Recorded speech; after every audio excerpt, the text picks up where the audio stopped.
सिटिलानि जाफुंसार फालांगिरि समाज सिबियारि सुकुमार देबनाथ बिथाङा रायजो राजाफोरनि मोजां हाबा मावनानै होबोनाया गोदान बाथ्रा नङा। फकिराग्राम बिटिसि बियाबनि सिङाव सुकुमार देबनाथ बिथाङा गावनि रांजोंनो रायजो राजाफोरनि मोजांनि थाखाय लामा मन्दिर बानायना होनायजों लोगोसे गुबुन गुबुन बिथिङाव हेफाजाब होबोदों। बेबादिनो दिनै फिन जयपुर भिसिडिसिनि सिङाव सुकुमार देबनाथ बिथाङा गावनि रांजों सानसेयावनो गाज्रि थासारिनि गोबां लामाखौ बाला अन्थाइ होनानै फोसाबनानै होयो आरो शंकरदेव शिशु निकेतन थांग्रा लामाखौ पाक्कानि बानायनानै होयो। এখন সুকুমার দেবনাথ ভালোই করছে, রাস্তাটা দেওয়াতে অনেক সুবিধা হয়েছে। যাই হোক, যেভাবে হোক যেন সুকুমার দেবনাথ জিতে, এটাই আমাদের কাছে। শিব মন্দির রামনাথ ক্লাবের পিছনে রাস্তাটা অঞ্চলৰ এটা ৰাস্তা আৰু ৰামনাথ ক্লাবৰ সাইডৰ ৰাস্তা, লগতে এইটো সুকুমাৰ দেবনাথ ছাৰে কৰি দিয়াৰ কথা কৈছিল। তো আজি নিজে আহি কামটো চাই আৰু কৰি দি আছে। আৰু লগতে এইটো ৰাস্তা মানে বৰষুণৰ দিনত 1 হাঁটুমান পানী হয়। তো আমি বহুত নেতাৰ ওচৰত গৈছোঁ, তো কোনো ধৰণৰ কাম হোৱা নাই। তো সুকুমাৰ দেবনাথ ছাৰক কৈছিলোঁ, তো আমাক কামটো কৰি দিয়াৰ প্ৰতিশ্ৰুতি দিছিল। তো আজি কামটো কৰি দিলে ভালকৈ। তো তেওঁৰ আগন্তুক দিনৰ কাৰণে আমি শুভেচ্ছা জনালোঁ। ইয়াতে এটা ৰাস্তাৰ কাম চলি আছে, কোনে কৰি আছে আৰু কি ক'ব ৰাস্তাৰ কাম?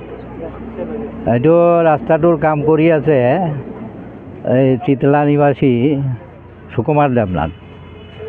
আৰু এইটো ৰাস্তা কৰাতে আমাৰ জয়পুৰেৰ কিছু সংখ্যক মানুষেৰ খুব উপকাৰ হয়েছে।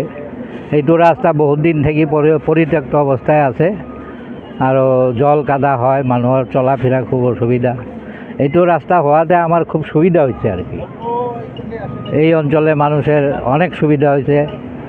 আর 2টা রাস্তা করে দিছে, এই কারণে তাক আমি অশেষ ধন্যবাদ জানাও আর কি। বিভিন্ন ধরনের রাস্তা আপনি আজি নির্মাণ কৰি আছে, কি ক'ব? এই জয়পুর গ্রামর মানে রাস্তা কমসে কম 4-5টা রাস্তা বহুত বেয়া হয়ে আছে। এই কারণে জয়পুরবাসীয়ে মোক মাতিছিল, মাতি কৈছে দাদা আপুনি বহুত জায়গাত কাম কৰি আছে, আমাৰ যদি এই 4টা কাম কৰি দিয়ে তেনেহলে আমি খুব সুখী হম।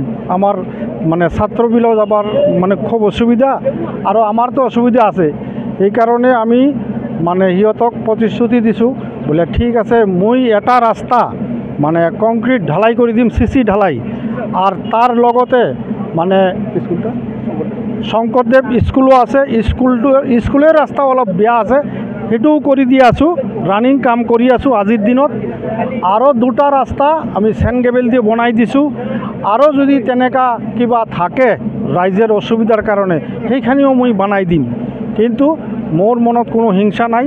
মোৰ বন্ধু একজন আছে, সি মোক মানে বহুত ডিস্টাৰ্ব দি থাকে, এইটো কাম কৰা নালাগে, এইটো কাম কৰা নালাগে, বাধাও দি থাকে। তথাপি মই মানে ৰাইজৰ সন্মুখত ৰাইজৰ ভালেৰ কাৰণে সব কাম আমি কৰি আছোঁ। মোৰ কোনো ইয়াত কোনো দুখ নাই, কাম কৰিয়েই থাকিম। ৰাইজে আপোনাক কেনেকৈ সঁহাৰি জনাই আছে এতিয়া? ৰাইজে বহুত ভাল সঁহাৰি দি আছে। ৰাইজে কৈ আছে দাদা আপুনি কাম কৰি থাকক, ফলটো পাছত পাব।